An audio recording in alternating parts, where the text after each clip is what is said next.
রৌদ্রোজ্জ্বল সকালবেলা। মেয়েটা সবেমাত্র ঘুম থেকে উঠেছে।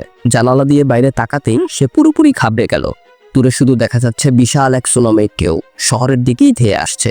এই সময় আকাশের সিগালগুলো যেন অস্থির হয়ে উঠেছে। পৃথিবী যেন কাঁপতে শুরু করেছে। হঠাৎ সমুদ্রের জল দ্রুতগতিতে পেছনে হটে যাচ্ছিল। মানুষজন বুঝতে পারল পরিস্থিতি গুরুতর। সবাই প্রাণপণ পালাতে শুরু করলো। হুড়োহুড়ির মধ্যে একটা ছোট্ট মেয়ে পড়ে গেল, কিন্তু তাকে তোলার সময় কারো নেই। শুধু তার বাবা স্রোতের বিপরীতে গিয়ে মেয়েকে নিজের সর্বশক্তি দিয়ে রক্ষা করলেন। বাবা মেয়ে দুজন যখন উঠে দাঁড়ালেন, সুনামি ততক্ষণে এসে পড়েছে। পরের সিনে দেখতে পাই উঁচু দালানগুলো মুহূর্তের মধ্যেই ভেঙে ধ্বংস হয়ে যাচ্ছে। শহরের মধ্যে এখন শুধু সমুদ্রের জলের অবাধ টান্ড। মানুষজন প্রাণপণ পানির মধ্যে লড়াই করছে।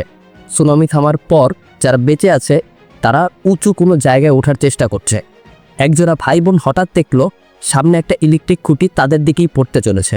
পরিস্থিতি ক্রমেই ভয়ঙ্কর রূপ নিচ্ছিল। ভাই কোনো রকম দ্রুত বোনকে উপরে উঠতে সাহায্য করলো।